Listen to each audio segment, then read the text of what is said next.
तो मूवी की शुरुआत में हम देखते हैं किसी बच्ची को वुड्स में भागते हुए जो कि किसी से बचकर भाग रही होती है और एक जगह पर आकर वो छुप जाती है जहाँ पर उसे ढेर सारी खून से भरी हुई बोतल्स दिखाई देती हैं। और अब कोई उसके पास आता है जिससे वो भाग रही थी, जिसके साथ ये सीन यहीं पर शिफ्ट हो जाता है। अब हम देखते हैं 1987 के टाइम पर एक ब्रायर ब्रुक नाम के एक समर कैंप को, जहाँ पर इस समर कुछ बच्चे आए हुए थे और उन्हें संभालने कुछ काउंसलर्स भी यहाँ पर मौजूद होते हैं। असल में ये कैंप जो है वो मिस्टर गिलबर्ट मैकेलिस्टर के साथ उनकी बेटी हैदर संभालती है। और हैदर के यहाँ पर दो बेटे हैं, जिसके अंदर बड़ा बेटा शॉन है जो कि काफी रिजर्व्ड है और सीरियस टाइप का पर्सन है। दूसरा बेटा पीटर है जो कि केयर फ्री टाइप का है और ये दोनों भी उनकी हेल्प करते हैं। अब यहाँ पर कुछ और लोग भी हैं जो कि बच्चों को संभालने का काम करते हैं, जिनके अंदर है पीटर की गर्लफ्रेंड लॉरेन का भाई बेन की फ्रेंड एशली और उनके बहुत सारे दोस्त जिनके नाम है कैली, वेरोनिका, माइक, डैनी और डिलन, जो कि एज काउंसलर्स यहाँ पर हर समर काम करते हैं। अब आज इस समर कैंप का आखिरी दिन होता है और एक प्ले के बाद जिसको बेन और एशली ने रेडी कराया था, सभी बच्चों को यहाँ से भेज दिया जाता है, जिन्हें शॉन एक बस से उनके घर छोड़ने चला जाता है। गिलबर्ट भी अपने घर चला जाता है और वो अपनी शुरुआती लाइफ से ही इस कैंप को ही चला रहा था और उसकी मुलाकात अपनी वाइफ से भी यहीं पर हुई थी और यहीं पर उसने शादी करी और उसकी वाइफ की डेथ भी यहीं पर हो गई। अब गिलबर्ट की एज हो चुकी है तो वो कैंप से रिटायरमेंट लेकर और सारी जिम्मेदारी हैदर और अपने बेटों के नाम करके अपने घर चला जाता है। अब रात हो जाती है और समर कैंप की आखिरी नाइट थी, तो सारे काउंसलर्स मस्ती करते हैं और मजाक मस्ती में पीटर सबको अगाथा नाम की नर्स की कहानी सुनाने लगता है कि वो इस कैंप के अंदर नर्स थी और चोरी चुपके बच्चों पर एक्सपेरिमेंट्स करके उन्हें गलत हर्ब्स दिया करती थी, जिससे उसे यहाँ पर निकाल दिया गया और फिर वो वुड्स में जाकर बस गई और मरने के बाद भी यहीं पर गोस्ट बनकर रहने लगी और उसको भी कोई समन करता है तो उसे वो क्लेम करने आ जाती है।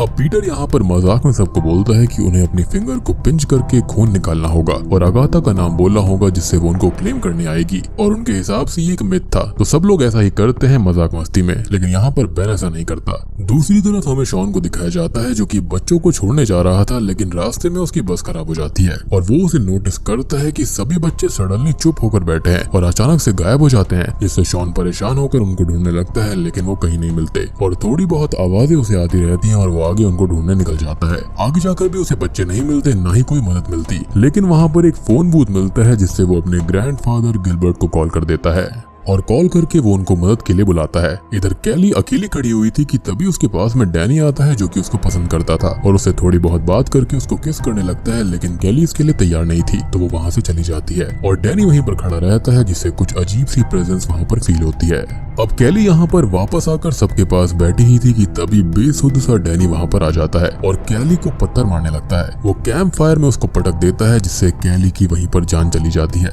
मतलब एक किस न करने से उसने ऐसा कर दिया। खैर सभी लोग उसे रोकने की कोशिश करते हैं, लेकिन वो बहुत ही ज्यादा एग्रेसिव हो जाता है, जिससे बचने के चक्कर में गलती से माइक उसको स्टैब कर देता है। अब वो सब भागकर हैदर के पास में आते हैं और उसे सब कुछ बताते हैं और वो पुलिस को कॉल करने लगती है, लेकिन तभी फोन ब्लास्ट हो जाता है, जिससे उसे भी थोड़ी चोट आ जाती है। अब यहाँ पर माहौल काफी अजीब और डरावना हो गया था, तो हैदर सबसे पहले सबको साथ लाने का कहती है और सभी डिलन, माइक, वेरोनिका, एशली और बेन को लेने चले जाते हैं जो कि दूसरे कैबिन्स में थे। पीटर माइक ढूंढने चला जाता है जिससे वो आसपास कम्युनिकेशन कर पाए। वहीं पर लॉरेन फर्स्ट एड ढूंढने चली जाती है। अब लॉरेन को उस रूम में कुछ डॉक्यूमेंट्स मिलते हैं जो कि उसको थोड़े अजीब लगते हैं और वो ये पीटर को दिखाने चली जाती है। अब हम देखते हैं बेन और एशली को, जहाँ पर एशली कुछ काम करने में लगी हुई थी और बेन को कोई इनविजिबल एनर्जी हॉन्ट करके परेशान करती है और एशली उससे कहती है कि ये सब उसका वहम होगा। अब लॉरेन पीटर को वो डॉक्यूमेंट्स दिखाने जाती है जो कि अगाथा के थे। मीन्स वो मिथ तो नहीं था, इस पर पीटर को यकीन नहीं होता और वो कहता है कि अगाथा की कहानी बच्चों को डराकर सुलाने के लिए बनाई गई है और उसमें ऐसा कुछ भी नहीं है। लेकिन हैदर ये सब सुन लेती है और उनके पास आती है, जो ये नाम सुनकर काफी परेशान हो गई थी।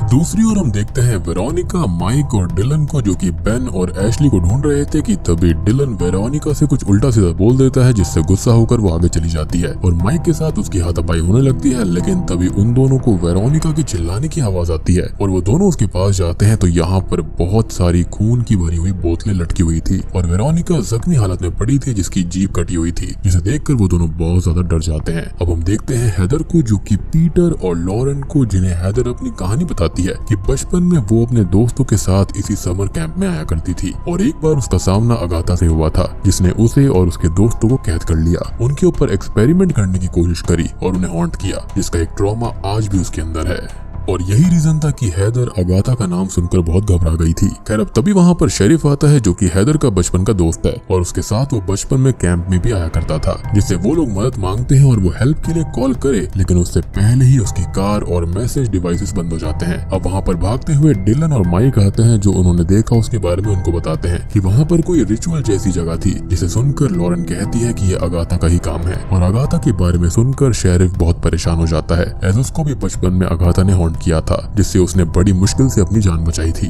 और वो उनकी हेल्प करने से ही मना कर देता है। अब वहाँ पर तभी एक पिज्जा डिलीवरी बॉय आता है और शेरिफ उसकी कार से वहाँ से भाग जाता है। अब तभी हम देखते हैं एशली और बेन को जो कि वुड्स में घूम रहे थे कि तभी उन्हें सारे बच्चे वहाँ भागते हुए दिखाई देते हैं, जो कि एक जगह जाकर डिग करने लगते हैं और उस जमीन के नीचे से अगाथा बाहर आती है, लेकिन स्ट्रेंजली उसे एशली ही देख पा रही थी, बेन नहीं देखता। और अब अगाथा की कमांड पर उसके कंट्रोल्ड बच्चे उन दोनों पर अटैक करने भागने लगते हैं और एशले को पकड़कर जान से भी मार देते हैं। अब बेन भागकर कैंप तक आता है और सब बच्चे भी यहाँ पर आकर बाकी लोगों के ऊपर अटैक करते हैं, जिनसे बचने के लिए वो लोग एक कैबिन में जाकर छुप जाते हैं। अब यहाँ पर सभी लोग डरे हुए थे और आपस में बहस करने लगते हैं, जहाँ पर हैदर बताती है कि अगाथा को लाइफ चाहिए, इमॉर्टल होना है और वो उन सबको क्लेम करके ही रहेगी और तब तक नहीं रुकेगी जब तक उसे हेल तक भेजने वाले मर नहीं जाते, जो उसको समन करने वालों में ही हो सकते हैं। यानी कि इन सब ने जो शुरुआत में वो खून वाला रिचुअल किया था, शायद वो काम कर गया। अब तभी माइक यहाँ पर एक प्लान बनाता है कि वो बच्चों को अपने पीछे भगाकर एक कैबिन तक ले आएगा और वो लोग उसके बाहर आने पर कैबिन लॉक कर देंगे, जिससे बच्चे आज की रात बंद रहेंगे और अगले दिन ठीक हो जाएंगे।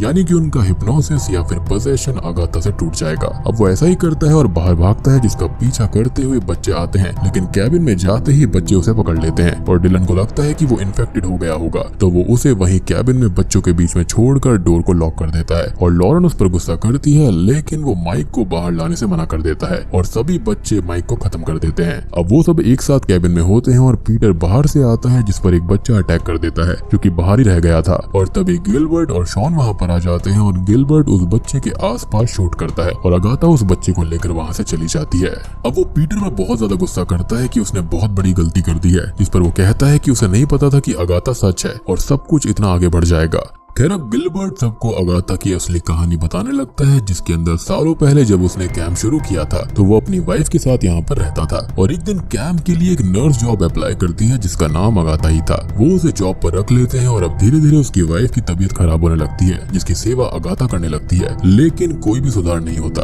और वो अपने आखिरी टाइम में आ जाती है और इधर अगाथा गिलबर्ट को अपने प्यार में फंसा लेती है और वो दोनों इंटीमेट भी हो जाते हैं। अब कुछ वक्त के बाद में उसकी वाइफ की डेथ हो जाती है और गिलबर्ट बहुत दुखी होता है, जिसको आगे पता चलता है कि अगाथा ने आज तक जो दवाई उसकी वाइफ को दी थी वो उसको ठीक करने के लिए नहीं थी, बल्कि धीरे धीरे उसकी जान लेने की थी। अब काफी महीने बीत चुके थे और अगाथा बच्चों पर भी उल्टे सीधे एक्सपेरिमेंट्स किया करती थी, रिचुअल्स किया करती थी, उनके खून को बोतल में भरकर पेड़ों पर लटका दिया करती थी। अब एक दिन गिलबर्ट ने उसे ढूंढ लिया और खत्म कर दिया। यानी कि गिलबर्ट का इस्तेमाल और कैंप का इस्तेमाल उसने खाली वहाँ पर बच्चों को लुभाने के लिए किया, जिसके बाद में वो वहाँ से फरार हो गई थी। लेकिन ऑब्वियसली यहाँ पर गिलबर्ट ने उसको मार दिया। अब अगाथा की फिंगर में उसकी वाइफ की मैरिज रिंग थी, जिसको वो निकाल कर उसे हमेशा के लिए वहीं पर बैरी कर देता है और तब से अगाथा द विच इस जगह को हॉन्ट कर रही है, जिसे बुलाने पर ही वो आती है, लेकिन एक बार आने पर मौत का तांडव शुरू हो जाता है। खैर अब हम देखते हैं बेन और डिलन को, जहाँ पर डिलन उसको जबरदस्ती लाकर एक पेड़ से बांध देता है और उसके हाथ पर कट लगाकर उसे जबरदस्ती अगाथा का नाम बुलवाता है, ताकि अगाथा उसे क्लेम करने आए और डिलन को छोड़ दे। अब वो वहाँ से भागकर एक कार में आता है, लेकिन तभी वहाँ पर एक बच्चा आकर उस पर फ्यूल डालकर उस पर आग लगा देता है। सभी लोग वहाँ पर आते हैं और डिलन बहुत ज्यादा जल चुका था। लॉरेन उससे बेन के बारे में पूछती है, लेकिन वो सच नहीं बताता, उल्टा वो उसके साथ गलत हरकत करता है, जिससे वो उसे पीट पीट कर खत्म कर देती है। अब सभी लोग अगाथा से बचने के बारे में सोचने लगते हैं और लॉरेन पूछती है कि बेन ने उसे क्यों नहीं देखा था, जिस पर वो कहता है कि शायद उसने समनिंग रिचुअल में भाग नहीं लिया होगा और हैदर, गिलबर्ट और शॉन ने भी उसे समन नहीं किया था, तो वो उनको भी नहीं दिख रही थी। अब वो सब लोग एक साथ रहकर इससे लड़ने का फैसला करते हैं और बाकी लोग जो रिचुअल में नहीं थे वो भी अपनी फिंगर पिंच कर लेते हैं और रिचुअल कर लेते हैं। अब वो दिमाग लगाते हैं कि अगाथा अगर उनके ऊपर फिजिकल अटैक्स कर रही है, मींस वो अभी ह्यूमन फॉर्म में आ चुकी है और यही सही समय है उसे खत्म करने का। अब हैदर और गिलबर्ट अलग जाते हैं और बाकी तीन अलग जाते हैं उसको ढूंढने के लिए। पीटर, शॉन और लॉरेन को बेन के चिल्लाने की आवाज सुनाई देती है और पीटर उस आवाज के पीछे भागता है, लेकिन वो बेन था ही नहीं और अगाथा उसका गला काट कर वहाँ से चली जाती है। यानी कि यहाँ पर वो और लोगों को मिमिक भी कर सकती थी। और पीटर यहाँ पर शॉन और लॉरेन के हाथों में ही अपना दम तोड़ देता है, जिससे वो दोनों ही टूट जाते हैं। अब इधर अगाथा आकर हैदर को पकड़ लेती है और गिलबर्ट उसको रोकता है और वो रिंग देने लगता है, लेकिन ये एक ट्रिक थी क्योंकि तभी वहाँ पर लॉरेन आकर उस पर एरो शूट कर देती है, लेकिन इससे उसको कुछ ज्यादा नहीं बिगड़ता और वो गिलबर्ट को शूट करके ही खत्म कर देती है। अब हैदर, शॉन और लॉरेन उससे लड़ते हैं और उस पर काबू पाकर उसे सब कुछ ठीक करने कहते हैं, लेकिन वो उन्हें मॉक करते हुए अपनी विच वाली हंसी हंसने लगती है। इसके बाद में वो लोग उसे खत्म करके उसके टुकड़े टुकड़े कर देते हैं और पानी में फेंक देते हैं ताकि अब वो वापस ना आ पाए। अब तक सुबह भी हो जाती है और एक पुलिस कार वहाँ पर आती है जिसके अंदर एक ऑफिसर था और उसे यहाँ पर बेन लाया था जो कि असल में बच गया था। और यहाँ का मंजर देखकर ऑफिसर भी डर जाता है और